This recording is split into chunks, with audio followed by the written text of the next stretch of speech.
அன்புமணி ராமதாஸுக்கு பேச்சுவார்த்தைக்கு பாஜக மறைமுகமாக சப்போர்ட் பண்ணுது, சமரச பேச்சுவார்த்தை அது அவங்களுடைய உள்கட்சி பிரச்சனை.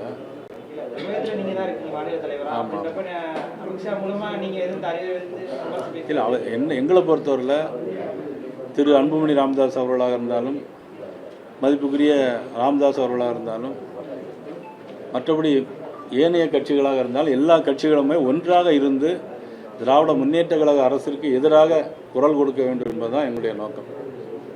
அன்புமணி ராமதாஸ் பின்னாடி பாஜகவும், ராமதாஸ் பின்னாடி ஆளும் திமுகவும் இருக்கிறதா அந்த பிரச்சனைக்கு காரணம்னே சொல்லுவோம். அப்படிலாம் ஒன்றும் சொல்ல முடியாது. நாங்கள் யார் பின்னாலையும் இல்லை. கூட்டணிக்கு வந்து அடுத்த வரக்கூடிய கூட்டணியில் அவர் அன்புமணி ராமதாஸ் ஏற்கனவே பாராளுமன்றத்தில் எங்களோட கூட்டணி இருந்தார்கள்.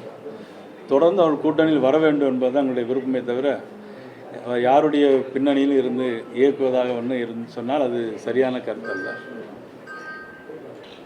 நீங்கள் வந்து நேற்றைக்கு சென்னையில் சொல்லும்போது வந்து திமுக கூட்டணியிலேருந்து தேர்தல் நெருங்கும்போது கட்சிகள் பிரிந்து வரும்னு சொல்லியிருக்காங்க. இதுக்கு முன்னாடி அவர் திருமாவளவன் சொல்லும்போது அவர் பாஜக திமுக கூட்டணி உடஞ்சி போயிடும் கிடைக்கும் நேரத்தில். என்ன காரணம் இது போன்ற நிலைப்பாடு தொடர்ந்து? அப்படித்தான் இருக்கா இல்ல வந்து அவரு மதிப்புக்குரிய திருமாவளவன் சொல்வது வந்து சரியான கருத்து கிடையாது. அவர் அப்படி விருப்பப்படுறார், உடஞ்சி போகணும் அப்படின்ட்டு அவர் விருப்பப்படுறார்.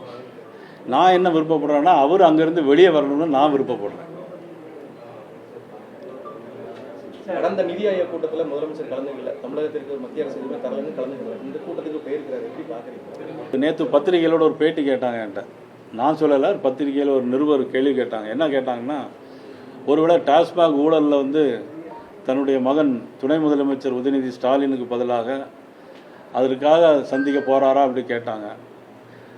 அதுக்கப்புறம் நான் சொன்னேன், எனக்கு தெரியல, அவர் பிரைம் மினிஸ்டரை பார்க்க போகிறாரு இல்லை அப்படிங்கிற செய்தி வந்து முதல்ல போகிறாருன்னாங்க, அப்புறம் இல்லை அப்படின்னாங்க. ஒருவேளை அவர் பார்க்க போகணுங்கிறது ஆழ் மனதில் இருந்திருக்கிறது மட்டும் உறுதியாக தான் இருக்குது. இந்த நகை கடன்களுக்கு வைக்கிறதுக்கு 9 வகையான விதிமுறைகள் இருக்கு. அது சாமானிய மக்களின் தலையில இடி இறங்குற மாதிரி இருக்கிற மாதிரி நிதியமைச்சர் 9 விதிமுறைகள் கடுமையாக்கப்பட்டிருக்கு. ஏன்னா கந்து வட்டிக்கு இது வழிவகுக்க வாய்ப்பு இருக்குது. ஏன்னா நீங்க ஆர்பிஐ, நிதியமைச்சகம், மத்திய அரசு தான் எல்லாமே அப்படின்றப்ப ஏதாவது உங்கள் தரப்புல கோரிக்கை வைக்க. அதாவது என்னென்னா, இப்போ நீங்கள் ஒரு நகையை வந்து பேங்க்ல அடை வைக்க போகிறீங்க அப்படின்னாக்கி உங்கள் நகை தாங்கிறது ஒரு ப்ரூஃப் வேணும். இதுக்கு முன்னால் அது கிடையாது. இப்போ முன்னாலெல்லாம் ஆதார் அட்டை இந்தியாவில் கிடையாது. இப்போ ஆதார் அட்டையை கொண்டு வந்துட்டோம். எதுக்காக கொண்டு வந்திருக்கோம்னா எல்லாமே ஒரு அடையாளம் தெரிய வேணும் அப்படின்னு. இப்போ என்ஆர்சி ஆக்டை கொண்டு வந்தோம். எதுக்காக கொண்டு வந்தோம்னா, நிறைய பேர் என்ன நினைக்கிறாங்கன்னா, ஒரு மாயை, திமுக ஆட்சி என்ன பண்ணுறாங்கன்னா இங்குள்ள இஸ்லாமியர்கள்லாம் வெளியேற்றுறதுக்காக வேண்டி கொண்டு வந்திருக்காங்க அப்படின்னு ஒரு பொய்யான ஒரு மாயை ஏற்படுத்தினாங்க. ஆனால் உண்மையில் என்ன, மேற்கு வங்காளத்திலிருந்து எல்லாரும் தீவிரவாதிகள் ஊடுருவி வர்றாங்க.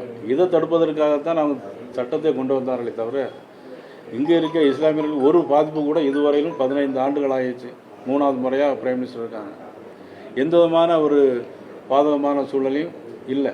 அதனால் இந்த மாதிரி சில விதிமுறைகளை கொண்டு வருவாங்க, நாளடைவில் அது சரியாயிடும். பிளே ஸ்டோர் மற்றும் ஆப் ஸ்டோரில் இருந்து பாலிமர் செயலியை QR கோடு மூலம் பதிவிறக்கம் செய்யுங்கள். செய்திகளை உடனுக்குடன் பெறுங்கள்.